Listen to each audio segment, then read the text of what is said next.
Friends, welcome to our channel. আমাদের চ্যানেলে কিন্তু তোমাদের সবাইকে স্বাগত।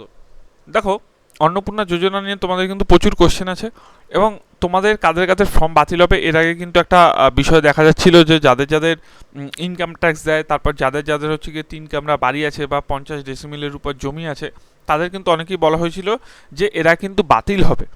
তো দেখুন, সেই নিয়ে কিন্তু একটি বিগ খবর কিন্তু উঠে এসেছে এবং আপনারা নিশ্চয়ই নানান চ্যানেলেও দেখেন, আমার চ্যানেলেও দেখেন। তো আমি কিন্তু অনেক দিন আগে কিন্তু অনেক কথা বলেছিলাম।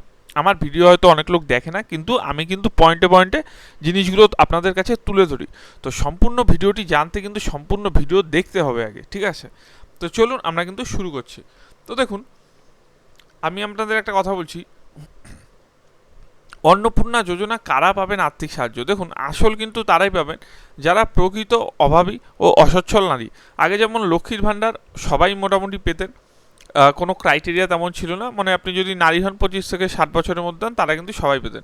কিন্তু এই মুহূর্তে কিন্তু অন্নপূর্ণা যোজনা কিন্তু সবাই পাবেন না। কেন পাবেন না? দেখুন, যেসব গ্রামীণ শহরে মহিলারা চরম আর্থিক অনটনের মধ্যে জীবনযাপন করছেন এবং যাদের কোনো সুনির্দিষ্ট আয়ের নিয়মিত বড় উৎস নেই, তারাই এই প্রকল্পের আওতায় কিন্তু সবার আগে অগ্রাধিকার পাবেন।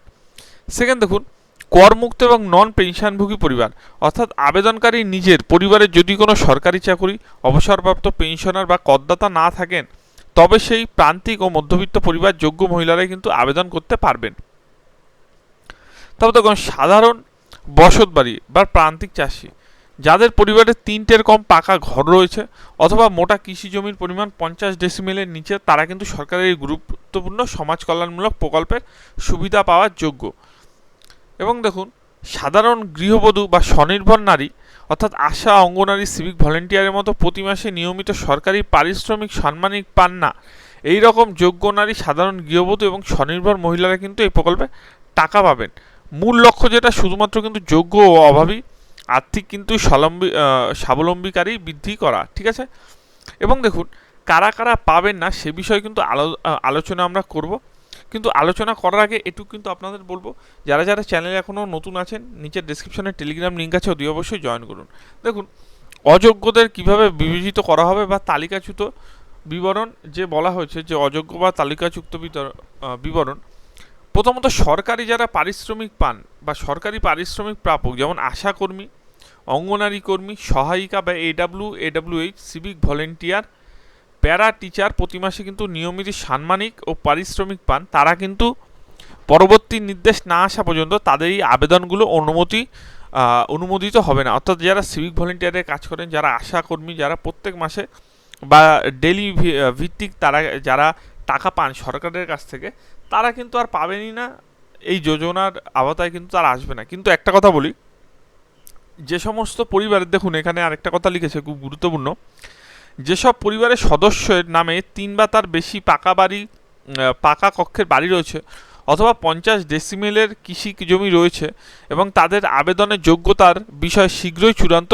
স্পষ্টীকরণ বা গাইডলাইন জারি হতে চলেছে। অর্থাৎ ধরুন কারোর 3টে পাকা কক্ষের বাড়ি রয়েছে, অর্থাৎ তার মানে কি সে বড়লোক, বা তার মানে কি তার কাছে আর্থিক সহায়তা সত্যিই আসে, এই বিষয়ে কিন্তু সরকার ভাবছে। অর্থাৎ এরকম না যে 3টে মানে পাকা কক্ষের রুম থাকলে যে আপনি বা বাড়ি থাকলে যে আপনি পাবেন না, এমন কিন্তু না, অবশ্যই পাবেন যদি আপনার মধ্যে সেই ক্রাইটেরিয়া থাকে, আপনি যদি সেই মানে সেরকম পড়েন বা সেরকম শ্রেণীর মধ্যে পড়েন যাদের হয়তো পাকা বাড়ি আছে কিন্তু সোর্স অফ ইনকাম নেই তেমন, ঠিক আছে, তারা কিন্তু অতি অবশ্যই পাবেন। এবং দেখুন, 50 ডেসিমেলের বেশি কৃষি জমি রয়েছে, তাদের আবেদনে কিন্তু যোগ্যতার বিষয়ে শীঘ্রই কিন্তু চূড়ান্ত স্পষ্টকরণ বা গাইডলাইন জারি হতে চলেছে। অর্থাৎ 50 ডেসিমেলের উপর বাড়ি বা যারা ইনকাম ট্যাক্স দেন, দেখুন ইনকাম ট্যাক্স অনেকেই দিতে পারে, যাদের ছোট ব্যবসা তারাও কিন্তু ইনকাম ট্যাক্স দিতে পারে বা জিএসটির আন্ডারে পড়ে, তার জন্য এই বিষয়গুলো কিন্তু সরকার ভাবছে এবং সেই নিয়ে কিন্তু চূড়ান্ত তাড়াতাড়ি একটি গাইডলাইন তৈরি হবে।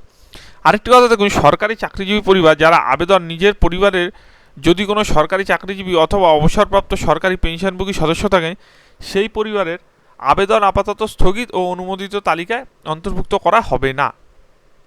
এবং আয়কর জিএসটি প্রদানকারীর জন্য গুরুত্বপূর্ণ, পরিবারের যে কোনো সদস্য যদি নিয়মিত আয়কর ইনকাম ট্যাক্স প্রদান করেন অথবা পরিবারের জিএসটি প্রদানকারী ব্যবসা ও উদ্যোগের সাথে যুক্ত থাকে, তবে সেই পরিবার ওই আর্থিক প্রকল্পের অযোগ্য তালিকাভুক্ত করা হবে। অর্থাৎ আপনি যদি ইনকাম ট্যাক্স নিয়মিত আয়কর যদি দেন, ঠিক আছে, বা অনেক দিন আগে আয়কর দিয়েছেন এখন দেন না, সেই মতো যদি হয় তাহলে কিন্তু কোনো অসুবিধা নেই। কিন্তু নিয়মিত যদি আয়কর প্রদান করেন সেই ক্ষেত্রে কিন্তু একটু অসুবিধা হতে পারে। বাদ বাকি আমরা কিন্তু নোটিশটি আপনাদের কাছে সম্পূর্ণ তুলে ধরবো সরকারি, এবং সেটা আপনারা যদিও আগে হয়তো অনেক অনেক চ্যানেলে দেখেছেন, কিন্তু আমি কিন্তু অবশ্যই আরও ডিসকাসে একদম পুরো পয়েন্টে পয়েন্টে ধরে কিন্তু আমি ডিসকাস তুলে ধরবো। অবশ্যই কিন্তু ভিডিওটি কেমন লাগলো সেটি কিন্তু অতি অবশ্যই জানাবেন। ভালো লাগলে কিন্তু চ্যানেলটি অতি অবশ্যই কিন্তু সাবস্ক্রাইব করবেন। সম্পূর্ণ ভিডিওটি দেখার জন্য কিন্তু অসংখ্য ধন্যবাদ।